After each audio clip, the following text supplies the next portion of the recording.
Hello ಗೆಳೆಯರೇ, ಶರಣಾರ್ಥಿಗಳು. ನನ್ನ ಹೆಸರು ಮಧುಕುಮಾರ್ ಅಂತೇಳಿ. ಕನ್ನಡ ವಿಷಯಕ್ಕೆ ಸಂಬಂಧಪಟ್ಟಂತ ಬೋಧನೆ ಮಾಡುತ್ತೇನೆ. ಕನ್ನಡ ವ್ಯಾಕರಣಕ್ಕೆ ಸಂಬಂಧಪಟ್ಟ ಪಠ್ಯಕ್ರಮ ಏನಿದೆ, ಮತ್ತೆ ಯಾವ್ಯಾವ ಎಕ್ಸಾಮಿಗೆ ಏನೇನು ಪ್ರಶ್ನೆಗಳನ್ನು ಕೇಳ್ತಾರೆ, ಅಥವಾ ಅದರ ಪ್ಯಾಟರ್ನ್ ಏನು ಅಂತೇಳಿ ತಿಳಿತಾ ಹೋಗೋಣ.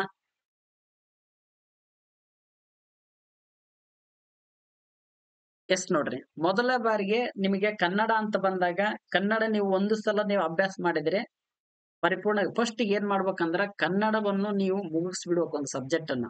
ಆಗ ಮಾತ್ರ ಏನಾಗುತ್ತೆ, ನಿಮಗೆ ಒಂದು ಗ್ರಿಪ್ ಸಿಕ್ಕಂಗಾಗುತ್ತೆ. ಇಲ್ಲಿ ನೋಡ್ರಿ,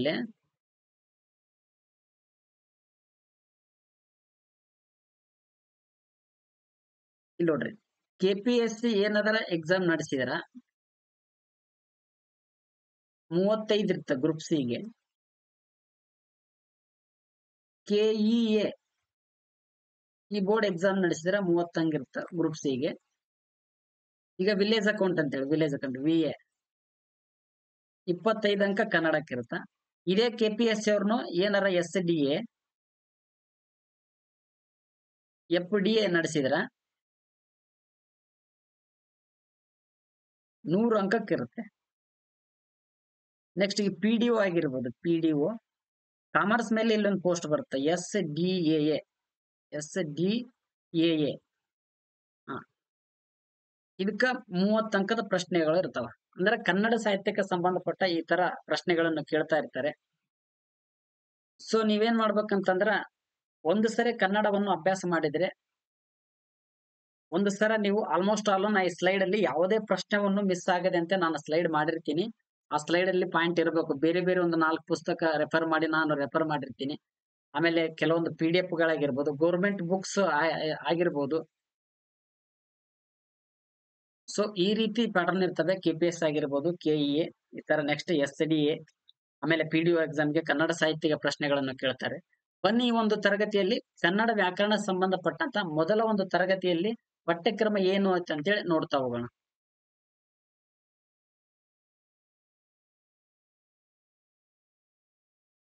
ಎಸ್, ಕನ್ನಡ ವ್ಯಾಕರಣಕ್ಕೆ ಸಂಬಂಧಪಟ್ಟಂತೆ ನೋಡ್ರಿ, ಅಧ್ಯಾಯ 1 ನೋಡ್ರಿ, ಕನ್ನಡ ವರ್ಣಮಾಲೆಗಳ ಬಗ್ಗೆ ಹೇಳ್ತಾರೆ. ಅಧ್ಯಾಯ 1ರಲ್ಲಿ ಯಾವ್ಯಾವ ಟಾಪಿಕ್ ಬರ್ತಾವ ಅನ್ನೋದು ಐಡಿಯಾ ಇರ್ಬೇಕಾಗತ್ತ. ನೋಡ್ರಿ, ಅಧ್ಯಾಯ 1 ನೋಡ್ರಿ, ಕನ್ನಡ ವರ್ಣಮಾಲೆ.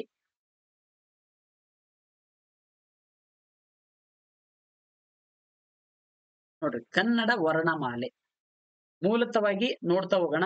ಅದರಲ್ಲಿ ಅಧ್ಯಾಯ 1ರಲ್ಲಿ ಕನ್ನಡ ವರ್ಣಮಾಲೆ ಅಂದರೇನು, ಆಮೇಲೆ ವರ್ಣ ಎಂದರೇನು, ಪದ ಅಂದರೇನು, ಅಕ್ಷರ ಎಂದರೇನು, ಆಮೇಲೆ ಧ್ವನಿಮ ಎಂದರೇನು, ಆಮೇಲೆ ಆಕೃತಿಮ ಎಂದರೇನು, ಶೂನ್ಯ ಆಕೃತಮ ಎಂದರೇನು, ಇಂತೆಲ್ಲ ಪ್ರಶ್ನೆಗಳು ಬೇಸಿಕ್ ಆಗಿ ಕೇಳಿದ್ದಾರೆ. ಆಲ್ಮೋಸ್ಟ್ ಆಲ್ ಏನ್ ಮಾಡ್ತಾ ಇದ್ದಾರೆ, ಸ್ವರಗಳು, ವ್ಯಂಜನಗಳು, ಯೋಗವಾಕಗಳು ಇಷ್ಟೇ ಓದಿರ್ತೀರಿ ನೀವು. ಆದರೆ ಪ್ರಶ್ನೆಗಳು ಧ್ವನಿಮ ಎಂದರೇನಂತ ಪ್ರಶ್ನೆ ಆಗಿದೆ, ಆಕೃತಿಮ ಎಂದರೇನಂತ ಪ್ರಶ್ನೆ ಆಗಿದೆ, ಶೂನ್ಯ ಆಕೃತಿಮ ಎಂದರೆ ಪ್ರಶ್ನೆ ಆಗಿದೆ. ಆ ತರ ಪ್ರಶ್ನೆ ಕೇಳಿದಾರೆ. ಒಂದು ಪ್ರಶ್ನೆಯನ್ನು ಕೇಳಿದ್ರೆ, ಯಾವ್ದೋ ಒಂದು ಎಕ್ಸಾಮ್ ಅಲ್ಲಿ ಏನಂತ ಕೇಳಿದ್ನಂದ್ರ, ಪದದಿಂದ ಅರ್ಥ, ಅರ್ಥದಿಂದ ತತ್ವ, ತತ್ವದಿಂದ ಆಕಾಂಕ್ಷೆಯ ಮುಕ್ತಿ ಅಂತೇಳಿ ಈ ಸ್ಟೇಟ್ಮೆಂಟ್ ಕೊಟ್ಟವ್ರು ಯಾರು ಅಂತೇಳಿ ಪ್ರಶ್ನೆ ಕೇಳಿದ್ರು.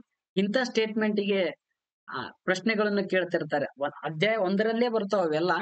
ಸೊ ನಾವು ನೋಡ್ತಾ ಹೋಗೋಣ ಮುಂದಿನ ಒಂದು ತರಗತಿ, ನೆಕ್ಸ್ಟ್ ತರಗತಿಯಲ್ಲಿ. ಈಗ ಜಸ್ಟ್ ಸಿಲೆಬಸ್ ನೋಡ್ತಾ ಹೋಗೋಣ. ಮುಂದಿನ ತರಗತಿಯಲ್ಲಿ ವರ್ಣ ಎಂದರೇನು, ವರ್ಣಮಾಲೆ ಎಂದರೇನು, ವ್ಯಾಕರಣ ಎಂದರೇನು ನೋಡ್ತಾ ಹೋಗೋಣ. ಜಸ್ಟ್ ಒಂದು ಈ ಕ್ಲಾಸ್ ಅಲ್ಲಿ ಏನಿರುತ್ತೆ ಅಂತ ಕೇಳಿದ್ರ, ಇಂಟ್ರೊಡಕ್ಷನ್ ಇರ್ತಿ, ಯಾವ್ಯಾವ ಟಾಪಿಕ್ ಗಳನ್ನ ಅಭ್ಯಾಸ ಮಾಡಬೇಕು ಅಂತ ಹೇಳಿ. ನೋಡ್ರಿ, 1ನೇ ಅಧ್ಯಾಯದಲ್ಲಿ ಸ್ವರಗಳು ಅಧ್ಯಯನ ಮಾಡಬೇಕಾಗತ್ತೆ, ವ್ಯಂಜನಗಳು ಅಧ್ಯಯನ ಮಾಡಬೇಕಾಗತ್ತೆ, ಯೋಗವಾಕಗಳು, ಸ್ವರಗಳ ವಿಚಾರ, ವ್ಯಂಜನಾಕ್ಷರಗಳು, ಗುಣಿತಾಕ್ಷರಗಳು, ಸಂಯುಕ್ತಾಕ್ಷರಗಳು, ಅಕ್ಷರಗಳ ಹುಟ್ಟುವ ಸ್ಥಾನ ಅಂತೇಳಿ ಕರಿತೀವಿ. ಈ ಎಲ್ಲಕ್ಕಿಂತ ಇಂಪಾರ್ಟೆಂಟ್ ಆಗಿ 8ನೇ ಟಾಪಿಕ್ ಐತಿ ನೋಡ್ರಿ ಇಲ್ಲಿ, ಅಕ್ಷರಗಳ ಹುಟ್ಟುವ ಸ್ಥಾನ. ಕ ವರ್ಗದ ಅಕ್ಷರಗಳನ್ನು ಹೀಗೆಂದು ಕರೆಯಲಾಗುತ್ತದೆ, ಚ ವರ್ಗದ ಅಕ್ಷರಗಳನ್ನು ಹೀಗೆಂದು ಕರೆಯಲಾಗುತ್ತದೆ. ಈ ತರ ಪ್ರಶ್ನೆಗಳನ್ನು ಕೇಳ್ತಾರೆ. ಮತ್ತೆ ಕಂಠದ ಭಾಗದಲ್ಲಿ ಹುಟ್ಟುವ ಅಕ್ಷರಗಳು ಯಾವುವು, ತಾಲವ್ಯ ಭಾಗದಲ್ಲಿ ಹುಟ್ಟುವ ಅಕ್ಷರ ಯಾವುದು, ಮೂರ್ಧನ ಅಕ್ಷರಗಳನ್ನು ಹೀಗೆಂದು ಕರೆಯಲಾಗುತ್ತದೆ. ಈ ಎಲ್ಲಾ ಪ್ರಶ್ನೆಗಳಿಗೆ ಮುಂದಿನ ಒಂದು ಸ್ಲೈಡ್ ಅಲ್ಲಿ ನೋಡೋಣ. ಜಸ್ಟ್ ಈಗ ಏನಿರುತ್ತಂದ್ರ ಆ ಟಾಪಿಕ್ ಗೆ ಸಂಬಂಧಪಟ್ಟ ಪ್ರಶ್ನೆಗಳು ಇರ್ತವೆ. ಬನ್ನಿ 2ನೇ ಅಧ್ಯಾಯವನ್ನು ನೋಡ್ತಾ ಹೋಗೋಣ. ಎಸ್ ನೋಡಿ, 2ನೇ ಅಧ್ಯಾಯ ಸಂಧಿ ಪ್ರಕರಣ ಅಂತ ಹೇಳಿ ಬರ್ತವರ. ಸಂಧಿಗಳೆಂದರೇನು, ಸಂಧಿ ಎಂದರೇನು, ಅದರಲ್ಲಿ ಕನ್ನಡ ಸಂಧಿ, ಸಂಸ್ಕೃತ ಸಂಧಿ, ಈ ತರ ಒಟ್ಟು ಸಂಧಿಗೆ ಸಂಬಂಧಪಟ್ಟ ಪ್ರಶ್ನೆಗಳನ್ನ ಯಾವ ರೀತಿ ಕೇಳ್ತಾರ ನೋಡ್ರಿ. ಸ್ವರ ಸಂಧಿ, ವ್ಯಂಜನ ಸಂಧಿ, ಲೋಪ ಸಂಧಿ, ಆಗಮ ಸಂಧಿ, ಆದೇಶ ಸಂಧಿ, ಗುಣಸಂಧಿ, ವೃದ್ಧಿ ಸಂಧಿ, ಎಣ್ ಸಂಧಿ, ಸುವರ್ಣ ದೀರ್ಘ ಸಂಧಿ, ಜಸ್ವ ಸಂಧಿ, ಚುತ್ವ ಸಂಧಿ ಅಂತ ಇಷ್ಟ ಕೇಳಿರ್ತೀನಿ ನೀವು. ಆದ್ರೆ ಕೆಲವೊಂದು ಪ್ರಶ್ನೆಗೆ ಚುಚ್ವ ಸಂಧಿ ಅಂತ ಕೇಳಿದ್ರ, ಚತ್ವ ಸಂಧಿ ಅಂತ ಕೇಳಿದ, ಪ್ರಕೃತಿ ಭಾವ ಸಂಧಿ ಅಂತ ಹೇಳಿ ಕರೆದ, ಇವು ಎಕ್ಸೆಪ್ಷನ್ಸ್. ಕೆಲವೊಂದು ಕ್ವಶನ್ಸ್ ಎಲ್ಲ ಡಿಸ್ಕಸ್ ಮಾಡ್ತಾ ಹೋಗೋಣ. ಆಲ್ಮೋಸ್ಟ್ ಆಲ್ ಆ ಸಂಧಿಗೆ ಸಂಬಂಧಪಟ್ಟ ಇವಷ್ಟೇ ಓದಿರ್ತಾರ. ಇವನ್ ಬಿಟ್ಟು ಬೇರೆ ಕೆಲವೊಂದು ಸಂಧಿಗಳ ಅವನ್ನ ಇತರ ಸಂಧಿಗಳಂತ ಕರಿತೀವಿ. ಮುಂದಿನ ಒಂದು ತರಗತಿಯಲ್ಲಿ ಅಧ್ಯಯನ ಮಾಡೋಣ. ನೆಕ್ಸ್ಟ್ ಅಧ್ಯಾಯ 3 ನೋಡಿ, ನಾಮಪದದ ಪ್ರಕರಣ ಅಂತೇಳಿ. ನಾಮಪದಗಳನ್ನು ನೋಡ್ರಿ. ನಾಮಪದ ಎಂದರೇನು, ನಾಮಪದ ಎಂದರೇನು, ನಾಮ ಪ್ರಕೃತಿ ಆಗಿರ್ಬೋದು, ನಾಮ ವಿಭಕ್ತಿ ಪ್ರತ್ಯಯ ಆಗಿರ್ಬೋದು, ಮತ್ತೆ ನಾಮಪದ, ನಾಮ ಪ್ರಕೃತಿ. ನಾಮ ಪ್ರಕೃತಿಯಲ್ಲಿ ಟೋಟಲ್ ಎಷ್ಟು ಬರ್ತಾವ ಅಂತ ಕೇಳಿದ್ರೆ, ವಸ್ತುವಾಚಕ ಅಂತ ಬರ್ತಾವ, ಗುಣವಾಚಕ ಅಂತ ಬರ್ತಾವ, ಸಂಖ್ಯಾವಾಚಕ ಅಂತ ಬರ್ತಾವ, ಸಂಖ್ಯೇಯ ವಾಚಕ ಅಂತ ಬರ್ತಾವ, ಭಾವನಾಮಗಳು ಅಂತ ಹೇಳಿ ಬರ್ತಾವ, ಪರಿಮಾಣ ವಾಚಕ ಅಂತ ಹೇಳಿ ಬರ್ತಾವ, ಪ್ರಕಾರ ವಾಚಕ ಅಂತ ಬರ್ತಾವ, ದಿಗ್ವಾಚಗಳು ಅಂತ ಹೇಳಿ ಬರ್ತಾವ, ಸರ್ವನಾಮಗಳು. ಅದರಲ್ಲಿ ಸರ್ವನಾಮಗ ಪುರುಷಾರ್ಥಕ ಸರ್ವನಾಮ, ಪ್ರಶ್ನಾರ್ಥಕ ಸರ್ವನಾಮ, ಆತ್ಮಾರ್ಥಕ ಸರ್ವನಾಮ ಅಂತೇಳಿ ಕರಿತೀವಿ. ಇಷ್ಟು 3ನೇ ಅಧ್ಯಾಯಕ್ಕೆ ಸಂಬಂಧಪಟ್ಟ. ಜಸ್ಟ್ ಆ ಟೈಟಲ್ ಅನ್ನು ನೋಡ್ತಾನ.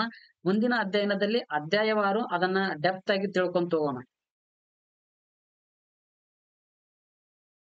ನೆಕ್ಸ್ಟ್ ನೋಡ್ರಿ, ಅಧ್ಯಾಯ 4 ಲಿಂಗಗಳು ಅಂತೇಳಿ. ಲಿಂಗಗಳದ ಪುಲ್ಲಿಂಗ, ಸ್ತ್ರೀಲಿಂಗ, ನಪುಂಸಕಲಿಂಗ ಇಷ್ಟ ಅಲ್ರಿ. ಅದರಲ್ಲಿ ಡಿವೈಡ್ ಆಗ್ತದೆ. ಪುನ್ ನಪುಂಸಕ ಲಿಂಗ ಅಂತ ಹೇಳಿ ಒಂದು ಡಿವೈಡ್ ಆಗುತ್ತೆ, ಸ್ತ್ರೀ ನಪುಂಸಕ ಲಿಂಗ ಅಂತ ಹೇಳಿ ಒಂದು ಡಿವೈಡ್ ಆಗುತ್ತೆ, ನಿತ್ಯ ನಪುಂಸಕ ಲಿಂಗ ಅಂತ ಹೇಳಿ ಒಂದು ಡಿವೈಡ್ ಆಗುತ್ತೆ.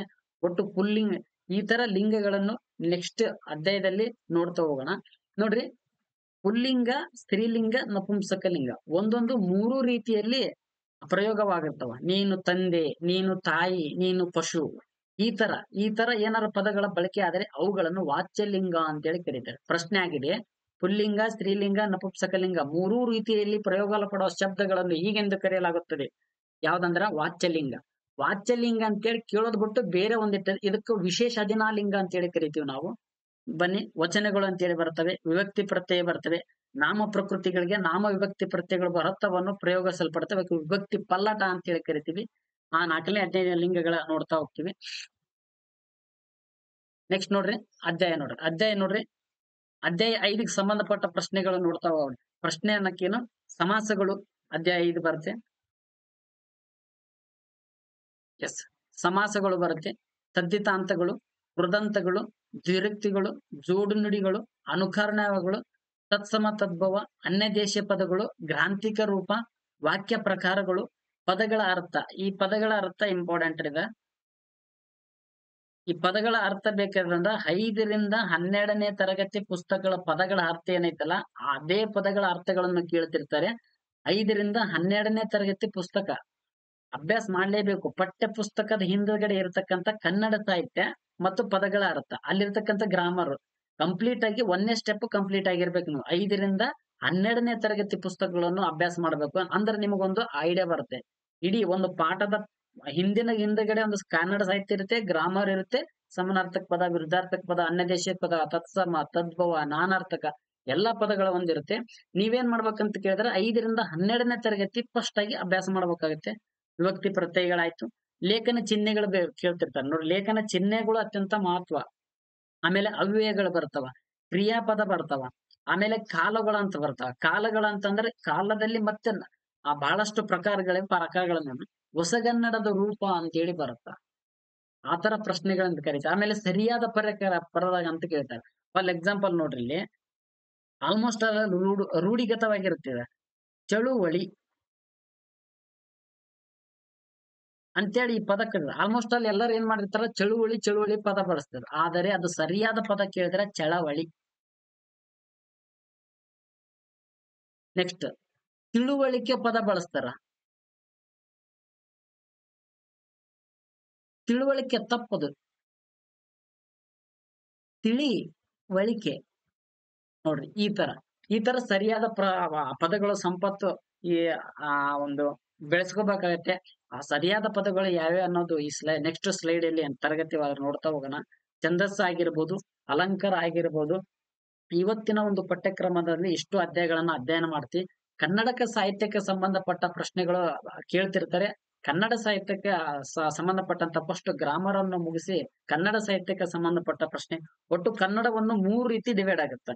ಒಂದು ಕನ್ನಡ ಸಾಹಿತ್ಯ, ಆಮೇಲೆ ಗ್ರಾಮರ್ಗೆ ಸಂಬಂಧಪಟ್ಟ ಪ್ರಶ್ನೆಗಳು, ಆಮೇಲೆ ಕೆಲವೊಂದು ನವ್ಯ ಸಾಹಿತಿಗಳು ಬರ್ತಾರ, ವಚನ ಸಾಹಿತಿಗಳಂತ ಬರ್ತಾರ, ಆಮೇಲೆ ಆ ವಚನ ಸ್ಟೇಟ್ಮೆಂಟ್ ಕೊಟ್ಟವರು ಯಾರು ಅಂತ ಬರ್ತಾರ. ಲಂಚ ವಂಚನಕ್ಕೆ ಕೈಯಾನದ ಭಾಷೆ ಮಿಂಚ ಮಾಯವಾಗಿತ್ತು, ಇದು ಯಾರ ವಚನ ಅಂತ ಹೇಳಿ ಪ್ರಶ್ನೆ ಕೇಳ್ತಾರ. ಆತರ ಇವನಾರವ ಎಂದಿದೆ ಸರಿ, ಇದು ಯಾರು ಬರದಂತೇಳಿ ಪ್ರಶ್ನೆ ಕೇಳ್ತಾರ. ಆಮೇಲೆ ಕೃತಯುಗದಲ್ಲಿ ಶ್ರೀ ಗುರು ಶಿಷ್ಯಂಗೆ ಬಡಿದ ಬುದ್ಧಿ ಕಲಿಸಿದಡೆ ಆಗಲೇ ಮಹಾಪ್ರಸಾದವೆಂದೆನಯ್ಯ. ತ್ರೈತಾಯುಗದಲ್ಲಿ ಶ್ರೀ ಗುರು ಶಿಷ್ಯಂಗೆ ಜಂಕಿಸಿ ಬುದ್ಧಿ ಕಲಿಸಿದಡೆ ಆಗಲೇ ಮಹಾಪ್ರಸಾದವೆಂದೆನಯ್ಯ. ಈ ಸ್ಟೇಟ್ಮೆಂಟ್ ಅನ್ನ ಎರಡೇ ಲೈನ್ ಕೊಡ್ತಾನ. ಸಂಪೂರ್ಣವಾಗಿ ನಾನು ಕನ್ನಡ ಸಂಬಂಧಪಟ್ಟಂತ ಮುಗಿಸಿಕೊಡ್ತೇನೆ. ಸೊ ಈ ಒಂದು ತರಗತಿಯಲ್ಲಿ ಮುಗಿಸೋಣ. ಮುಂದಿನ ತರಗತಿಯಲ್ಲಿ ಅಧ್ಯಾಯ 1ಗೆ ಸಂಬಂಧಪಟ್ಟ ನೋಡ್ತಾ ಹೋಗೋಣ. ಶರಣಾರ್ಥಿ. ಧನ್ಯವಾದಗಳು.